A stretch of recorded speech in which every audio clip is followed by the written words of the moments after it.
Tanya.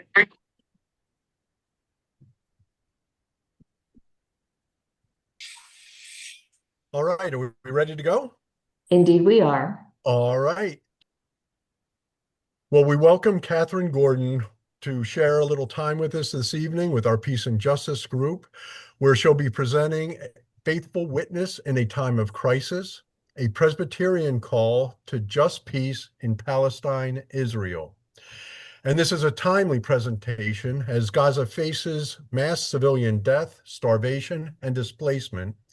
And as Israeli hostages remain captive, people of faith are confronted with unbearable toll of violence and innocent lives on innocent lives. Her presentation draws on Presbyterian policy and on-the-ground realities to examine the roots of the current crisis and the ways U.S. weapons and funding fuel the devastation. Together, we'll consider how churches can speak truth, bear witness to suffering, and act with moral courage to advocate for a just peace that upholds the dignity and security of Palestinians and Israelis. A little bit about Catherine. She's the representative for international issues with the Presbyterian Church USA, located in Washington, D.C., where she advocates on global justice concerns before Congress and the administration. For more than 25 years, she has led efforts to lift up the voices of Presbyterians in the public square, particularly on issues of peace and human rights in the Middle East. Her work includes building coalitions with ecumenical and interfaith partners to call for an end to violence and a just peace for both Palestinians and Israelis. And Catherine also is currently serving on the board of Churches for Middle East Peace. So with that, we welcome her and look forward to her presentation. Thank you, Catherine. Great. Thank you all. Can you hear me? Yes. Okay, great. So my goal tonight is to give a basic overview. I wasn't sure what level of, depth of knowledge people have of Israel-Palestine so far, so I'm going to try to cover the gamut. And I'm just going to give a basic, very tertiary overview of the history and the roots of the conflict, the current crisis, and go a little more in depth into U.S. complicity, current U.S. complicity and the silencing of advocacy in the U.S. And then do a little overview of Peace USA policy and how we base our actions and what our office is doing and what you can do on this issue. And I hope it will provide some clarity, context, as well as courage.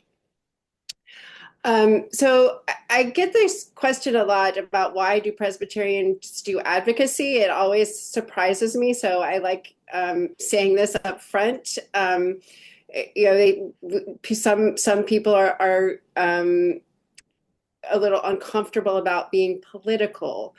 So why are we called into this, political sphere, into this difficult and painful conversation? The Presbyterian Church USA sets its positions through the General Assembly, a gathering of commissioners from across the church who prayerfully discern together. So these policies are not partisan. They represent decades of theological reflection, biblical study, and careful listening to global partners.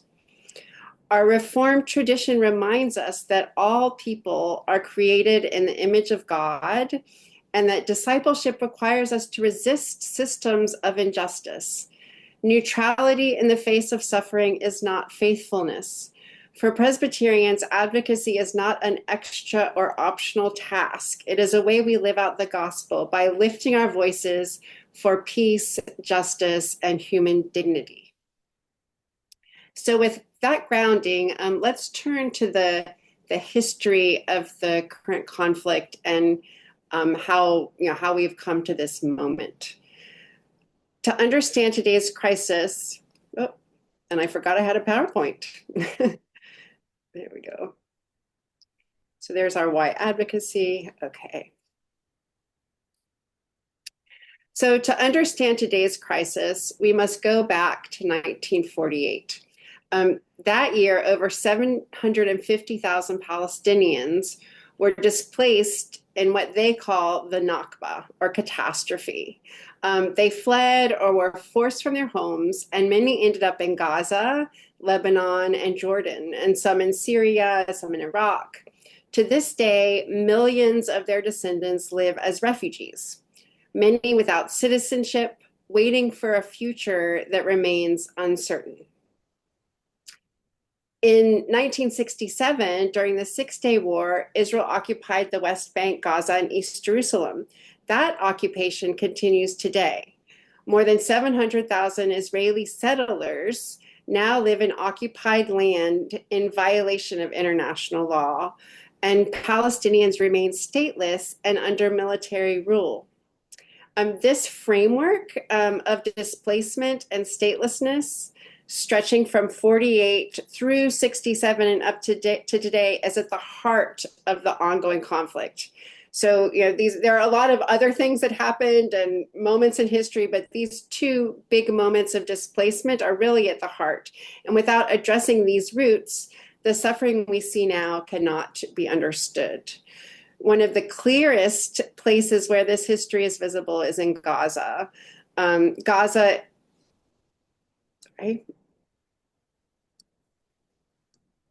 is a strip of land about 25 miles long, home to more than 2 million people. It has often been described as the world's largest open-air prison. Even after Israel withdrew its settlers in 2005, it retained control of Gaza's borders, the airspace, and the sea around Gaza. In 2007, after Hamas took control, Israel and Egypt imposed a blockade that has lasted until this current war. That blockade shaped every aspect of daily life. By 2022, unemployment was nearly 50%. Over 90% of the water was unsafe to drink.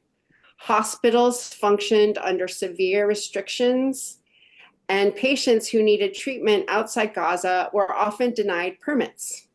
Doctors sometimes said that a cancer diagnosis in Gaza was effectively a death sentence. Most families survived on international aid. Gaza's economy was strangled, leaving people dependent, vulnerable, and unable to build a dignified future. And that was the reality of life in Gaza before the most recent war.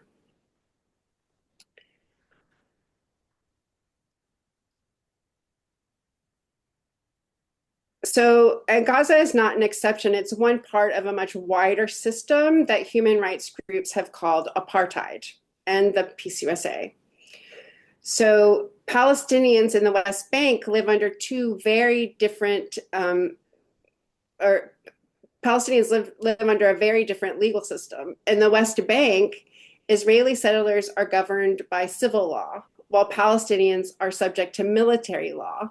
That means two people can live on the same street, but one can vote in national elections, build homes freely, and move without restriction, while the other faces checkpoints, raids, military court system, and a conviction rate above 95%. Inside Israel itself, Palestinians, about 20% of the populations, are citizens on paper, but face more than 60 discriminatory laws. These laws affect land ownership, housing, and even family reunification. For example, if a Palestinian citizen marries someone from the West Bank, they are often barred from living together legally inside of Israel. Human rights groups, including Amnesty International, Human Rights Watch, and Israel's own B'Tselem, the premier Israeli human rights organization, have concluded that this system meets the definition of apartheid, a regime of domination designed to privilege one people and control another. For Palestinians, that translates into daily life marked by restriction, humiliation, and the denial of basic freedoms. So that's the background. Now let's turn to the current crisis.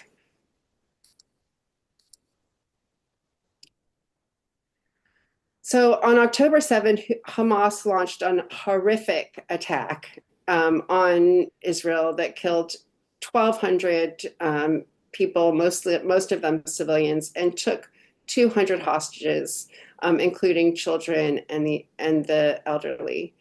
The attack was horrific, and it deepened the cycle of grief and trauma for both Israelis and Palestinians. For Israelis, it brought fear and mourning on a scale not seen in decades. And for Palestinians, it unleashed a devastating military response that continues today. So, as people of faith, I know this issue can be divided, but it's really, really important for us to name all the suffering truthfully and acknowledging both the horror of October 7th and the devastation that has followed in Gaza.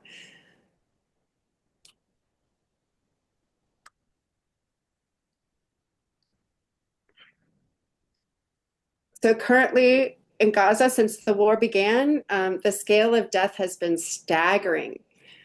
Over 64,000 Palestinians have been killed, including more than 18,500 children.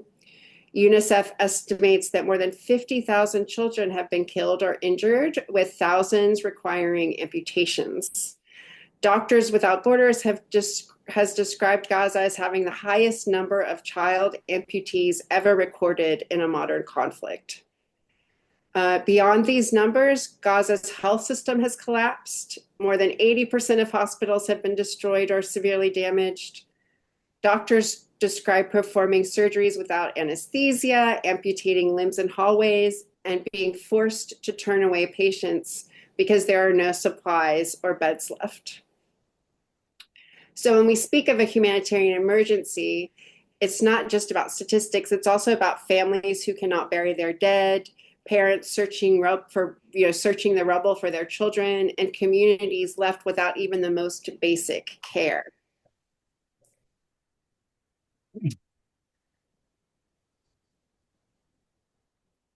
So beyond the deaths, nearly 2 million people, 85% of Gaza's population has been displaced. And so when you think about Gaza, there's another genocide going on in Sudan. In Sudan, people can flee. There are places where they can go to refugee camps. In Gaza, they can't leave. They're stuck there. Egypt was charging $5,000 for them to be able to get through the border, and they are refugees already, and they can't leave. So they're a trapped population. And they've been displaced multiple times within that small confine of Gaza. Families live in tents, schools, or makeshift shelters made of plastic sheeting. Privacy, safety, and stability are gone. Food, water, and sanitation systems have collapsed. Parents skip meals so children can eat. Sewage runs through camps. There's unsafe water, leading to outbreaks of disease. Famine is no longer just a threat. It's present in Gaza City and spreading. The UN reports thousands of children in malnutrition recovery programs, while others die from hunger. Mothers cannot find formula or clean water for their infants, and this is daily survival. It's not living. And the really horrific part of this is all of these supplies are right on the border, waiting to get in. So the scale of devastation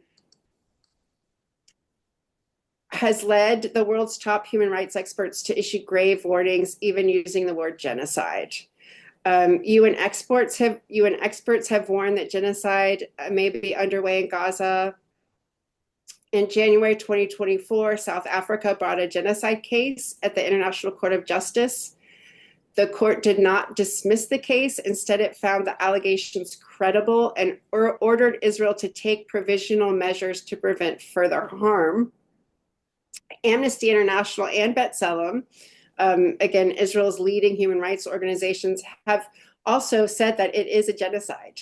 B'Tselem says it's as an Israeli organization, their paper was called Our Genocide. And these are not words used lightly. They are rooted in international law, which defines genocide not only as killing, but also as creating conditions designed to destroy a people in whole or in part. So for Presbyterians, this naming matters. We come from a tradition that says silence in the face of mass suffering is complicity. If the world is warning that genocide is possible, our moral responsibility is to listen and to act. At the same time, we can't ignore the anguish of Israeli families still waiting for loved ones that are held hostage. So there's over 45 hostages that are still in Gaza, and their families live with daily fear and anguish, uncertainty about whether they'll ever see their loved ones again, alive or dead. But just recently, with the Israeli bombing in Doha that killed some of the Hamas negotiators that were in Doha to negotiate the release, there's now a fear that the chance that the reunion may never come.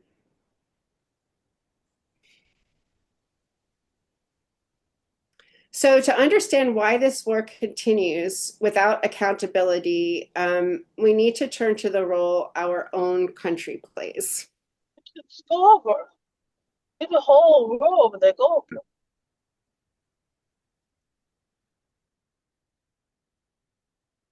Okay, so I know most people are familiar with the amount of military and diplomatic support that Israel gets, but the United States gives Israel $3.8 billion in military aid every year. And these weapons that we give are being used in Gaza and the West Bank today. US law prohibits the transfer of arms when there is credible evidence they are being used against civilians. The Leahy Law and the Arms Export Control Act are clear on this, yet Washington has continued shipments, even as hospitals, schools, and refugee camps have been bombed. That means we are not only complicit, we are violating our own laws. Diplomatically, the US has used its veto at the United Nations over 50 times to shield Israel from resolutions calling for ceasefires or accountability. The combination of military aid and diplomatic cover enables the violence to continue unchecked. That's why our advocacy must focus not only on Israel and Palestine, but also our own government. Our policies, our weapons, and our silence all shape this reality.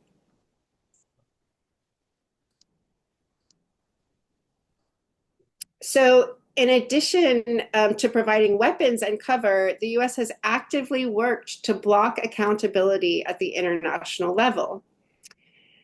In 2020, the Trump administration imposed sanctions on the International Criminal Court, including its chief prosecutor, after she opened investigations into alleged war crimes in Afghanistan and Palestine. Her visa was revoked, her assets frozen, and this is the world's top court created after the Holocaust to prevent impunity, and it was punished for simply trying to do its job. These sanctions were later lifted, but the pattern has continued. The US has sanctioned Palestinian human rights organizations that submitted evidence to the International Criminal Court, and lawyers who worked on the case. Even the UN Special Rapporteur on Palestine, Albanese, has been targeted with restrictions. In 2024 and 25, members of Congress introduced bills to penalize South Africa for bringing its genocide case against Israel to the International Court of Justice. Rather than respecting the ICJ process, lawmakers sought to punish a country for pursuing justice. So the message is clear when it comes to Israel-Palestine, the US is not a neutral broker. It has gone so far as to undermine the very structures of international law created to prevent atrocities. So for people of faith committed to justice, this raises profound moral questions about our nation's role. So the silence isn't only happening internationally, it's also happening here at home in our own public debates.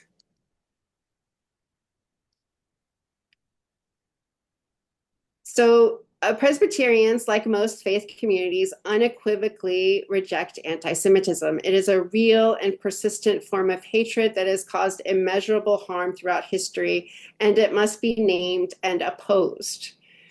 At the same time, we are seeing a troubling pattern in public debate. Criticism of Israeli government policy is increasingly being conflated with anti-Semitism.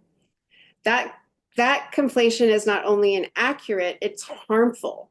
It silenced legitimate concerns about human rights abuses, and it risks cheapening the term anti-Semitism by using it as a political weapon rather than a serious moral category. For example, students who call for a ceasefire are sometimes branded anti-Semitic, even when their words target government policy, not Jewish people. And churches and human rights organizations that speak against settlement expansion are sometimes accused of anti-Semitism simply for aligning with international law. So the General Assembly of the Peace USA has been clear. It is both possible and necessary to oppose anti-Semitism while also speaking truthfully about injustice. To say Palestinians deserve dignity, freedom, and safety is not anti-Semitic. It's consistent with our faith and our values. So alongside anti-Semitism, we also need to name another form of prejudice that is too often ignored, and that is anti-Palestinian racism. Palestinians are often dehumanized in both political rhetoric and media coverage. We hear them described as animals or their deaths reduced to statistics instead of being acknowledged as human lives. In the US, Palestinian suffering is frequently dismissed or minimized. When tens of thousands of Palestinians in Gaza were reported killed, many leaders brushed it aside as tragic but acceptable consequences. When Palestinian Americans speak about their families in Gaza, they often face suspicion rather than empathy. This is what scholars and advocates are now calling anti-Palestinian racism, and it is the refusal to see Palestinians as fully human, deserving of life, security, and dignity. So these patterns of silencing and double standards aren't abstract. We've seen them play out directly in the halls of Congress. So in November of 2023, Congress took the unprecedented step of censoring Representative Rashida Tlaib, the only Palestinian American serving in the House of Representatives. Her offense was quoting the slogan, "From the river to the sea, Palestine will be free," which she explained was a call for equality and freedom for all people in the land. Meanwhile, members of Congress who openly refer to Palestinians as animals or promoted hashtags like #StarveAway faced no consequences. The stark double standard reveals how Palestinian voices are singled out for punishment while anti-Palestinian racism is normalized. So it's important for Palestinians to understand this, for us to understand that this isn't just about political disagreement. It's about whose humanity is recognized in our public discourse and whose voices are dismissed or punished when they speak. So the suppression of Palestinian voices hasn't been limited to Congress. It is extended to campus and student movements across the country.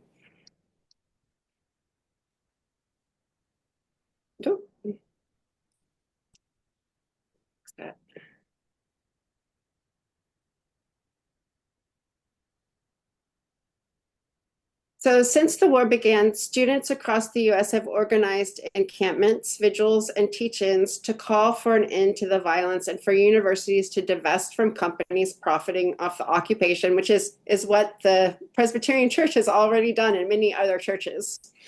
Many of these protests have been entirely peaceful, yet hundreds of students have been arrested, suspended, or expelled. Civil liberty groups, including the ACLU, have raised alarms that students' free speech rights are being trampled. And Palestinian, Arab, Muslim, and allied students have been disproportionately targeted, sometimes facing doxing, harassment, or even immigration consequences. One example is Mahmoud Khalil, a Palestinian student who was detained by ICE for over 100 days without charges, largely because of his activism. And his activism really embodied the courage of many of the student activists who were, targeted and kicked out of school for speaking up and speaking out against the situation in Gaza. He missed the birth of his first son. So his courage is emblematic of a broader movement of young people refusing to be silenced even under tremendous pressure. And for Presbyterians, this should be familiar. Our church has a long history of supporting student movements from the civil rights era to South Africa divestment campaigns. The silencing of students today is part of a larger pattern of trying to shut down moral witness.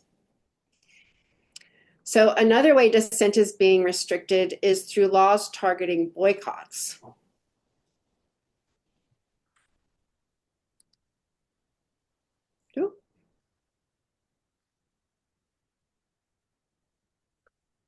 So as you know, the Presbyterian Church has divested from companies that are profiting off the occupation. We also support the boycott of settlement products, and we also support a sanction against weapons to Israel as long as it's violating to human rights. So technically, we support lowercase boycott, divestment, and sanctions, but we are not part of the larger capital B, capital D, capital S movement.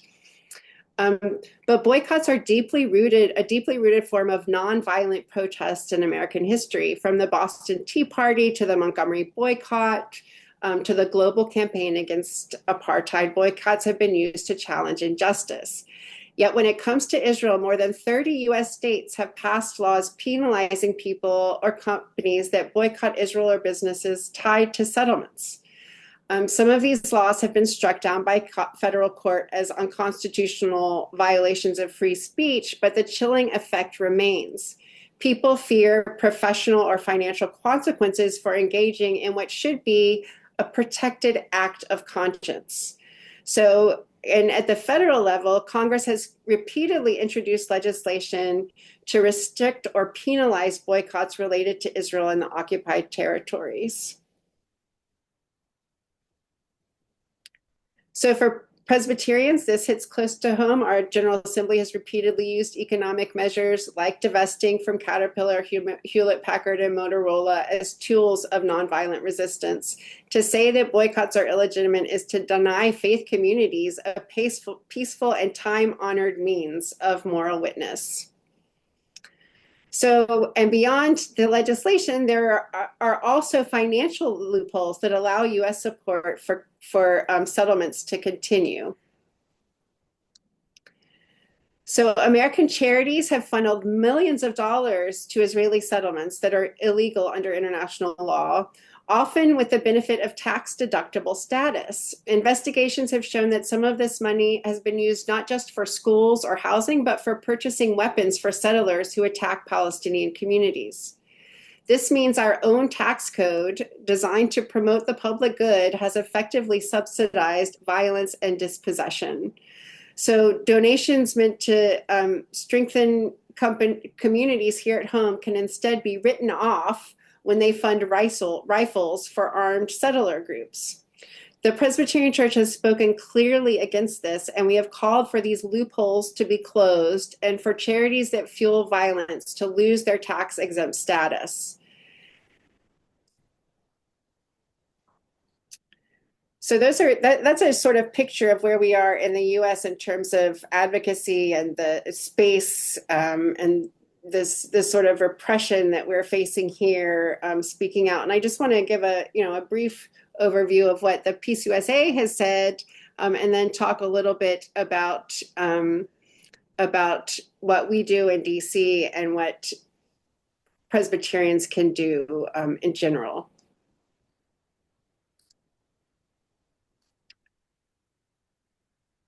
So in Washington, the office, no, that's the wrong place. So in the Presbyterian Church has spoken consistently on Israel-Palestine for over 5 decades. Since 1967, we have opposed the occupation as a violation of international law.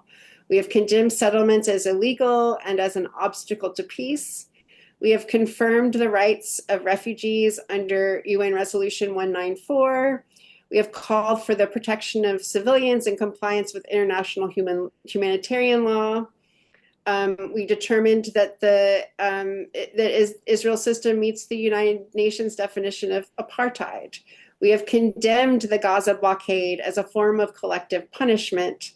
We have used economic measures, including divestment, as nonviolent tools of accountability. And throughout, we have rejected anti-Semitism, Islamophobia, and racism. This isn't a passing interest or partisan stance. It is a long, steady witness rooted in faith and international law.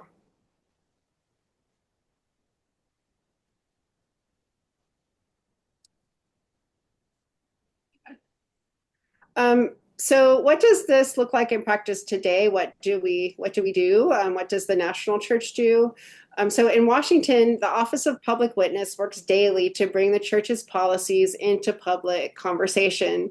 That means advocating with Congress and the administration for a permanent ceasefire, for humanitarian access to Gaza, and for conditioning U.S. military aid in line with our laws and values.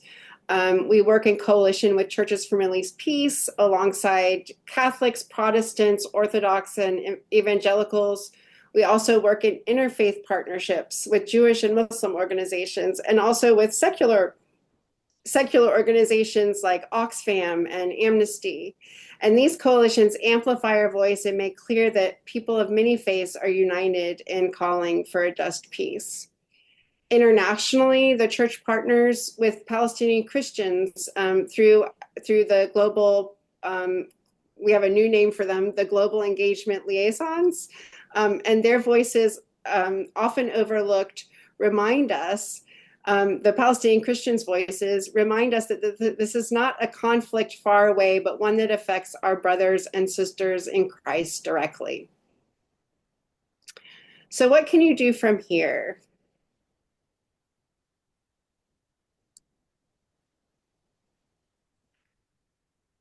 And we can go, I'm just going to mention a bunch of different things, and we can maybe go more in depth into what's going on in our conversation.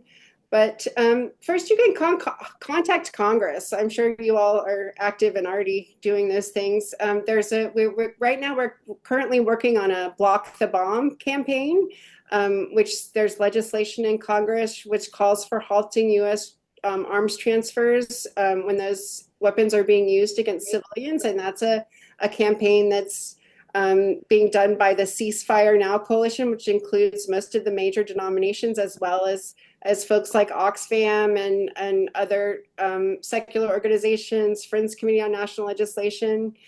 So you can urge your representatives to also call for a permanent ceasefire, and then I think the BDS laws and the settlement funding loopholes are kind of on the back burner right now with this urgent situation of Gaza. So we're really focusing on aid, not arms. Stop the arms flow. Start the AIDS flow.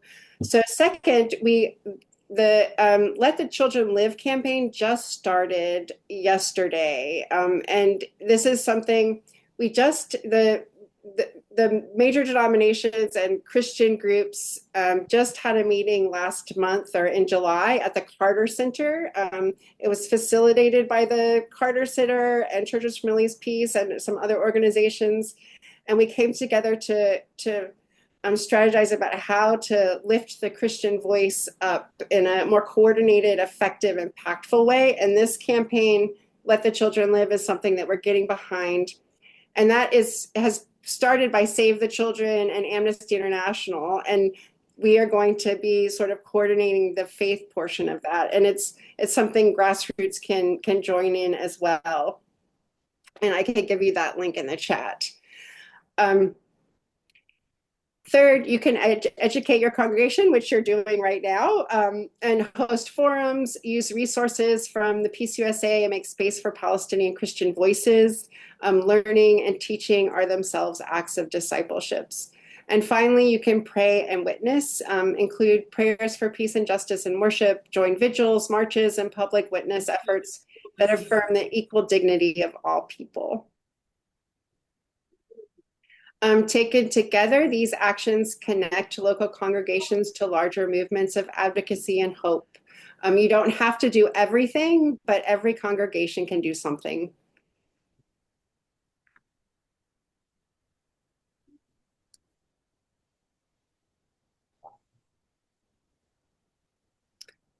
So I thought I'd end with a word of scripture and a call to courage.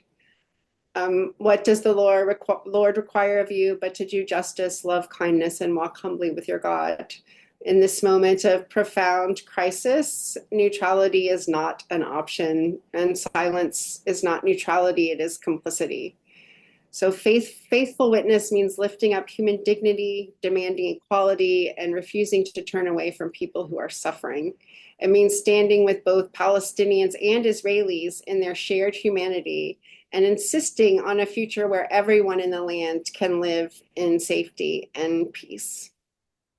This is the call before us as Presbyterians, to speak truthfully, to act with moral courage, and to trust that God's vision of justice and peace is still possible, even at a time such as this.